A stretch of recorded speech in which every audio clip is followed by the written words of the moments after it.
At the gallop! Ho!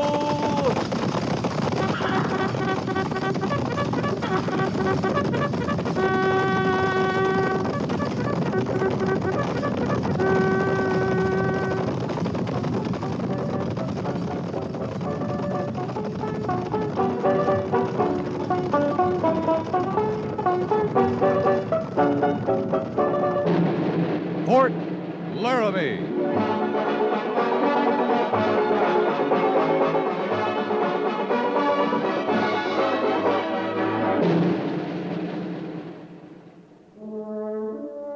Fort Laramie, starring Raymond Burr as Captain Lee Quince. Specially transcribed tales of the dark and tragic ground of the wild frontier, the saga of fighting men who rode the rim of empire, and the dramatic story of Lee Quince, Captain of Cavalry.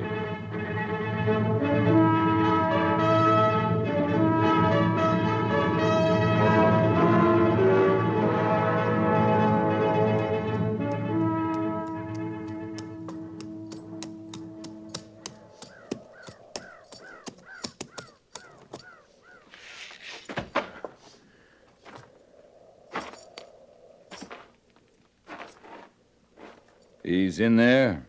Red Horse is dying, Captain. He sent for me. And you have come. Red Horse alone believed you would come. He's an old friend. Is he alone? The great spirit chief is near, but Red Horse is alone. He waits for you and Snowfoot. Yeah.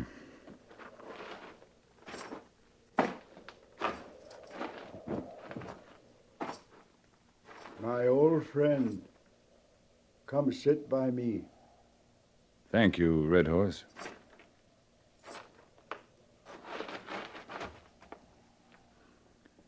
I knew you would come. There's a feel of the heart between us. I sent for you and Snowfoot, my son, and I knew you would come. Will Snowfoot come? As a father, I hope he will. As a man, I know he will not. I cannot blame him. I can. To come to me is to come on to the reservation. Snowfoot will never do that. He is young and certain of many things. Snowfoot's how old now? About 15? As the last leaves fall from the trees before the first snowfall, my son will begin his 16th winter. His mind moves quickly, but he is yet too young for wisdom. If he is all you say, maybe the wisdom will come. But he's heading for trouble, Red Horse. He and that pack of young braves with him. So far, they're content to ride fast and make a lot of noise. That won't last, you know. Snowfoot has not killed. Not yet, as far as we know. But he's wild. He'll be looking for coup feathers. You don't get them running off horses and firing empty cabins. These are my mistakes he is making. You know better than that, Red Horse. My good friend, believe what I say. I know better in this moment than I have ever known. It is the privilege of the very old as well as the very young to be certain. And the years in between? You are living them. They are a time of learning and unlearning, of being right and being wrong, of slow courage and quick anger, years of growing. If it's in a man to grow. I put food in his mouth that he might grow strong of body, but I fed his mind on bitterness and hate. I take credit for one. I must take blame for the other. You're tired, Red Horse. I'll go now. Come another time. My good friend, there can be no other time. You and I have always shared wise counsel. You think a fever speaks in me because you never saw the part of Red Horse which knew hate and bitterness, but it was there. And at my knee in this lodge, Snowfoot learned to distrust the white man. It's time he learned otherwise. It's time he thought for himself. If he were at my side, I would tell him that. Would he listen? I am his father. You sent for him as his father. He's not here. My heart knows that well. Red Horse, I came here as your friend. I speak as your friend. If Snowfoot finds trouble, it's his trouble, not yours. If I find him, I'll deal with him as I find him, as Snowfoot, not as a son of Red Horse. You prove you are my friend. You speak to me now as you have always spoken. There are those who promise empty words to a dying man. To do this would be to dishonor our friendship. And when I find him? Tell him a chief stands straight among all people. Tell him a man cannot stand straight when his mind is crooked. I can promise that, Red Horse. You give me peace. Go now, my friend. You cannot hear him come, but he is near. The great spirit chief comes only for Red Horse. Red Horse, Have no fear. It is a gentle time, and I am ready.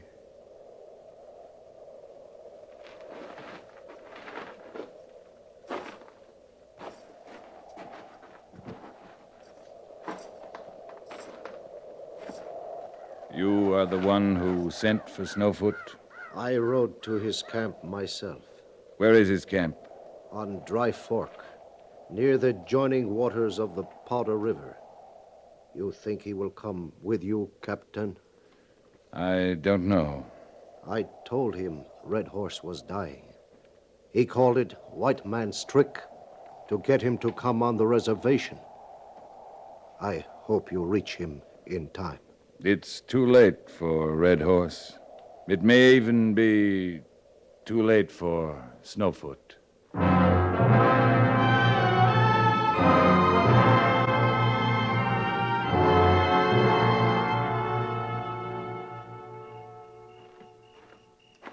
Pickets are out, sir. I just rode check on camp. Everything's quiet. Too quiet for me, Mr. Syberts. Has Sergeant Gorse returned from the telegraphers? Not yet, Captain. You expect trouble? I expect quiet. Patrolling the reservation is a quiet business. Death is a quiet time. It's all too much quiet, Mr. Syberts. Your friend Red Horse is dead? Yes. Before I'd reached the agent's house, the death song had begun. Indian ways are primitive. I don't understand them. You understand funerals? Funerals? Anybody's funeral. White man, red man. A man dies with dignity, but the mourners wail. Music plays. Songs are sung. I guess you're right. Yeah. I telegraphed the major for new orders, Mr. Syberts. If they come through, you'll be in charge of the patrol here. New orders, Captain? I want to go after Snowfoot. You know where he is? His camp's on Dry Fork, north of here, where it joins the Powder River. Snowfoot's been quiet, Captain. He hasn't been raiding lately, unless you have new information. If he's done nothing, he'll be easier to talk to. I don't see your sentimental side often.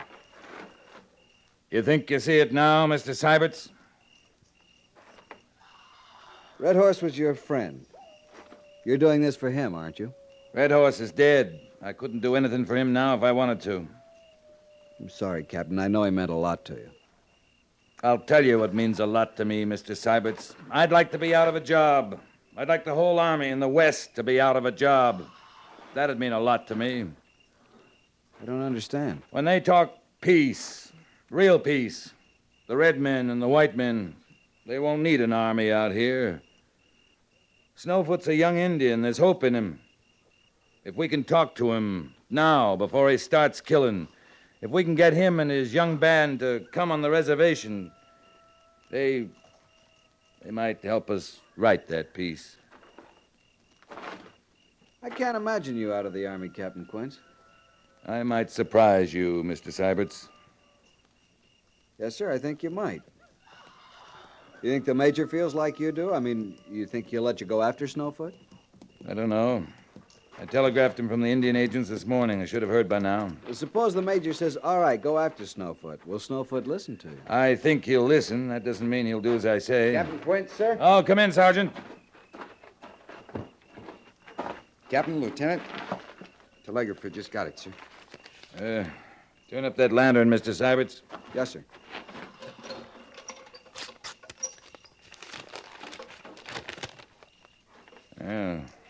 We have new orders, Mr. Syberts. We? I mean, all of us? All of us. We'll be joined by reinforcements to bring us up to company strength in the morning. Our orders are to move north against Black Eagle. Black Eagle? He's a real savage, Mr. Syberts. Sergeant Gorse? Yes, sir? You've heard the orders. Pass the word. See, we're ready to break camp, move out half an hour after reveille. Yes, sir. How far north we going, Captain? To Powder River, Sergeant. Near Dry Fork. Yes, sir. Captain, that's where you said Snowfoot makes his camp. Well, Mr. Syberts? Then maybe it's Snowfoot we're after, not Black Eagle? The Major's telegram says Black Eagle, Mr. Syberts. Yes, sir. Oh, what about your request for new orders to go after Snowfoot? They were denied. We've a hard day of riding ahead, Mr. Syberts. Yes, sir. I think I'll turn in early. Good night, Captain. Good night.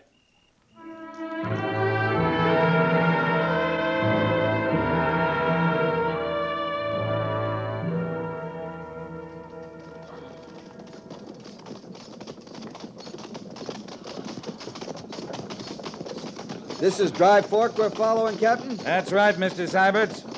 Water in it. Looks like it. I guess it doesn't have to be dry just because that's its name. Over east of here, near the Black Hills country, there's a scrawny little stream called Old Woman Creek. I say what you mean, Captain. Do you? Sure, just because of its name doesn't mean there's an old woman in it. It was the last time I saw it. You're joshing me, Captain. Old Indian squaw standing knee-deep washing clothes. Guess you just can't tell. Guess you just can't, Mr. Syberts. Back there a ways, Captain, where we found those settlers butchered. That was Black Eagle's work? Yeah, it looked like it. Why not Snowfoot? Oh, the way it was done. It was a big raid, a lot of horses. From all we know, Snowfoot has a small camp. Not over 20 braves ride with him. It was Black Eagle or someone like him with old enemies. Settlers were old enemies? At least two of them were. The two men who weren't scalped. I wondered about that. Yeah, there's an old belief among some Indians that an unscalped enemy suffers after death. So if you gotta be killed by an Indian, Mr. Syberts, make sure he hates your guts.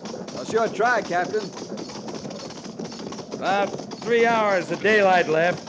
If we keep up this pace, we should make our rendezvous by sundown.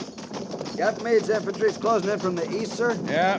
Started over in Black Hills country, Mr. Syberts, near Old Woman Creek. Wonder if old squaw's still at her laundry work. Maybe so, Mr. Syberts.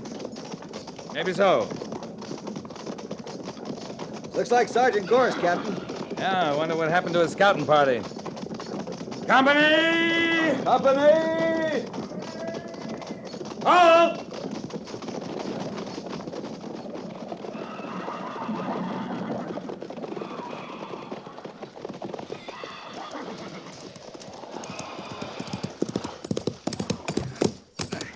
Captain Quince, sir? Sergeant? Just ahead. Over the rise, near the wash. A settler. It was a raid, sir. Not too long ago. The fire's fresh, Captain. And the settler? Still alive, sir. Company! Company! At the gallop! At the gallop!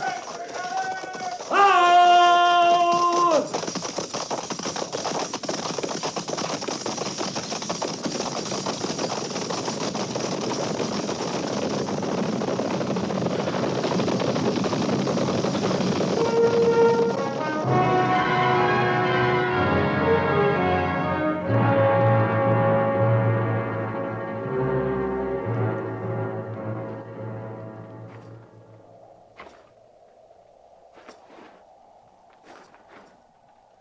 It doesn't look much like the last settlers, Gorse. Not much.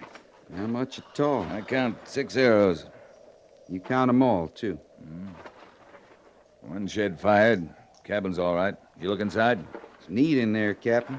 Like somebody'd give it good care. It's been redd up recent like. Nobody in there? Nobody. How about the barn? Ice house? Nobody around. Nothing torn up, throwed around. Funniest kind of engine raid I ever heard tell. Not many of them either, judging from the hoof marks. I'd say they were riding west, Sergeant. Bearing toward Powder River, sir. Yeah, let's have a look at that settler. Lieutenant Seibert's been looking to his needs. Back there, Captain, the other settlers, the Indians was riding east. I know. Yes, sir. Lucky that's all they did. You, feeling better, mister? Just telling the lieutenant here. None the worse for wear, near as I can tell. Head wound, Captain. Head wound. Yeah, lean over, mister. Yeah, skin's broken a little. You got yourself a good-sized knot there. Feels like a boulder, but it don't hurt much. Well, it will. What'd they hit you with? Hit me. You're all bound and determined I was hit, ain't you? Well, sir, I wasn't. I fell right over my big feet getting out of their way. Cracked my head a good one against that rock yonder, and that's the size of it. Getting out of their way? Who are they? Hey, why, the Comanches, of course. Comanches. Well, Indians, they're all Comanches to me. And these was bellering like Comanches, you take my word. Yipping and screaming. Didn't know what I'd die of first, cracking my head or the noise. Well, for all their noise, they didn't do much damage. How many Indians, mister?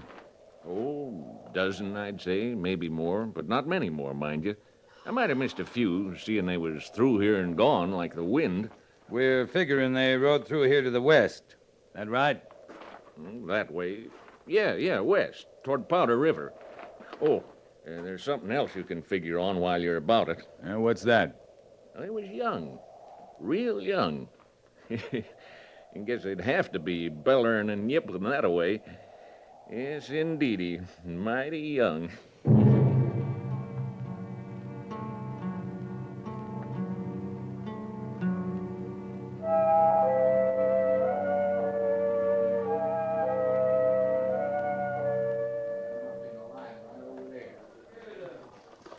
Captain Meade'll have to get a move on if he expects to make camp with us before nightfall, Captain. Yeah, I thought he'd beat us here.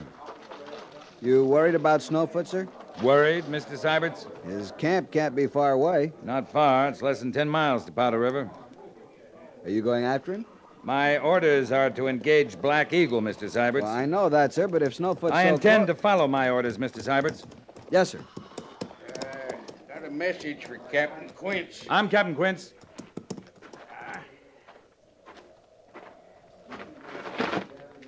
Message from Captain Meade, sir. Yeah, thank you. Yeah. Meade engaged Black Eagle at Porcupine Creek. Trapped him. Was a rout. Black Eagle? He's dead. Any reply, sir? My compliments to Captain Meade. Tell him well done. Yes, sir. How long since you ate, soldier? Been a spell, sir, since early morning. Sergeant Gorse? We'll see you get some hot food, soldier. Obliged, sir. What about our orders now, Captain? Our orders are clear, Mr. Seiberts. Captain? Sergeant, see this man gets food and rest, see his horses tended to. Report back to me in half an hour. Yes, sir. Come on, soldier. Captain Quince, about our orders... The company will start back to Fort Laramie in the morning.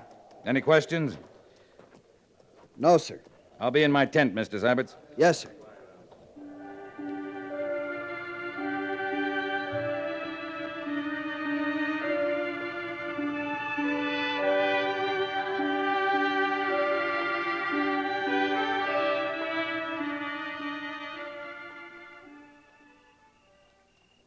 You, think I'm crazy, Gorse? Maybe not crazy, but you're sure acting like a man who wants to get himself captured. Suppose you wanted to talk to Snowfoot one man to another. You know any better way than to go to his camp alone? The way you want to talk to him unofficial-like, no, I don't know a better way. You want him to hold top hand, don't you, Cap? Yeah, he has to, Gorse. There ain't many Indian camps I'd walk into alone, but If I had my pick, I'd take Snowfoot's. You'll help Mr. Syberts understand this, won't you, Sergeant? Now, that might be a lifetime job, Captain. It's got to be between Snowfoot and me, not the Army and a young Indian band, if it's going to do any good. Well, he'll have scouts out. You set to handle him? If I have to. I'd rather they captured me. Captain Quince, if you figured you was going to get yourself killed... I'm not figuring that way, or I wouldn't do it. Do you know that, Gorse? Yes, sir, I do. Or I'd have to tag along one way or another. Snowfoot hasn't killed yet. I don't see him counting me his first coup. Sure wish you luck, Captain. Yeah, thank you, Gorse. See you back at Fort Laramie.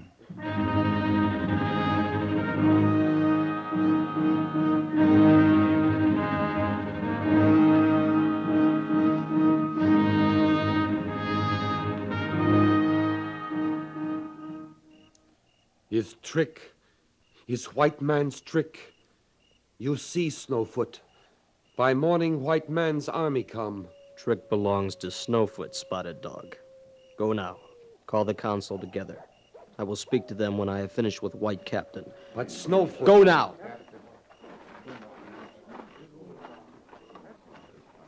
That your whole band, Snowfoot? We have scouts out. We make up in young strength what we lack in number. So, we trick you, White Captain. You did? Raids of Snowfoot bring much fear to white man, or White Captain would not be here. You're not thinking very straight, Snowfoot. I knew white man would come. I know you, White Captain, would come, friend of my father. I have a message from your father. My father is dead. Before he died, he asked me to tell you that a chief stands straight among all people. That a man cannot stand straight when his mind is crooked. He was an old man, my father. Old men stoop, grow soft, with the mind of a squaw. Old men go to reservation to make friend with white men, and to die. Your father was a proud chief, Snowfoot, and a wise one. Before he made friends with white man, yes. What do you want from the white man? My hunting grounds. The right to move in peace among my own people, on my own lands. Do you think you'll get what you want this way? It is the only way. You don't know what you're talking about. Your words are like your raids, a lot of noise and not much meaning. My raids have brought White Captain. White man now sees the power of Snowfoot. You don't believe that yourself. White Captain speaks big words for a captive. What do you do with your captive, Snowfoot? Snowfoot has his ways. You never captured a thing but a few horses. You never killed a thing but game. That's why I think maybe there's some hope for you. White Captain is prisoner. Big coup for Snowfoot. Tomorrow, white army men come. Talk terms with Snowfoot for release of White Captain. They won't come tomorrow, Snowfoot, because I'm not big enough. And because you're not big enough. They will come. If I were a general, if you were Sitting Bull, maybe. But we're not. We're just a couple of men this country could use. They will come. A lot of young braves like you are hunting on the reservation and fishing and sitting at council tables with white men. White men will come. Bring counsel to Snowfoot. Make peace on Snowfoot's terms. You'll see, Snowfoot. We're not big enough.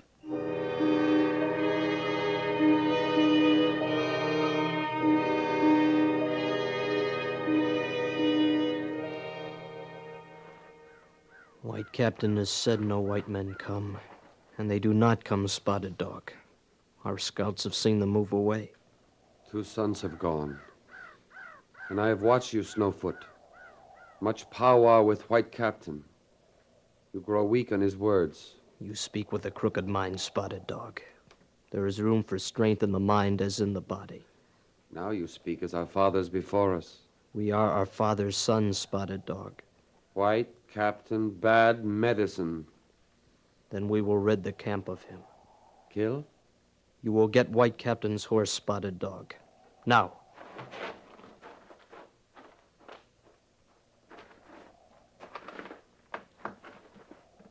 You will go, White Captain. You will return to the white man. Show them you knew no harm in Snowfoot's camp. Yes, I'll show them. They will see I am proud chief, worthy of counsel. Maybe they will. There's always counsel waiting for you on the reservation, Snowfoot. Reservation holds grave of my father, and I am my father's son. You will go now, White Captain.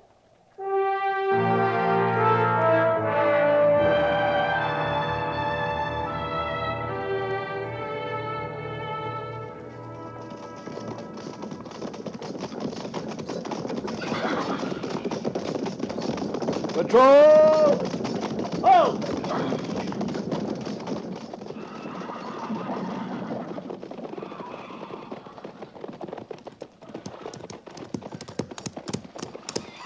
Mr. Syberts, good to see you. Good to see you, Captain. You all right, sir?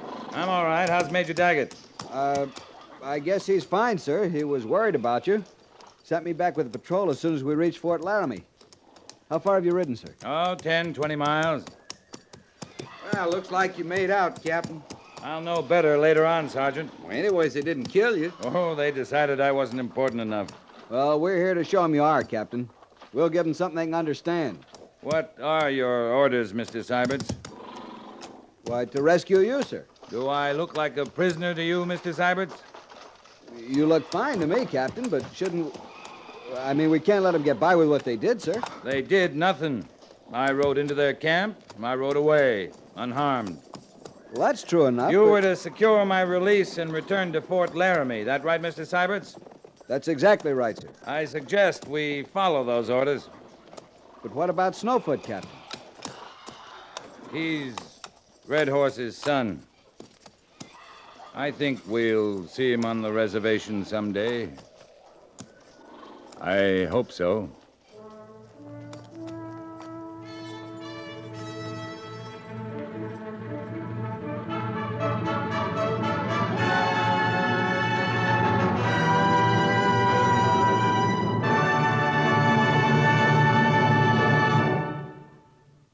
Fort Laramie is produced and directed by Norman Macdonnell and stars Raymond Burr as Lee Quince, Captain of Cavalry, with Vic Perrin as Sergeant Gorse. The script was specially written for Fort Laramie by Kathleen Height, with sound patterns by Bill James and Ray Kemper. Musical supervision by Amerigo Marino. Featured in the cast were Harry Bartell, Jeffrey Silver, Ralph Moody, Lee Millar, Frank Cady, Lou Krugman, and Jack Moyles.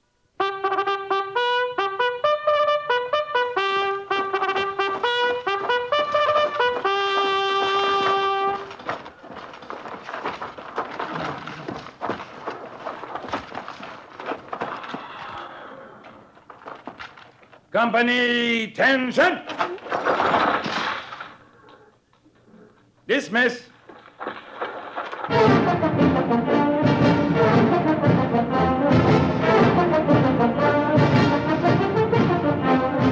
Next week, another transcribed story of the Northwest frontier and the troopers who fought under Lee Quince, Captain of Cavalry.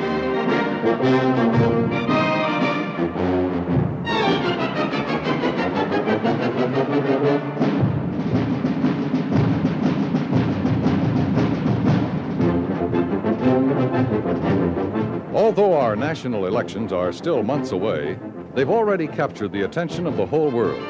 The decisions we make in November will affect world events for years to come. That's why CBS Radio reminds you now that you can participate in the elections only if you are registered. Voting is more than a privilege of free men and women. It's a responsibility we owe ourselves and our country. Register. Inform yourself on the issues and the candidates, and vote in all elections, including primaries. Your vote will count, if it's there to be counted.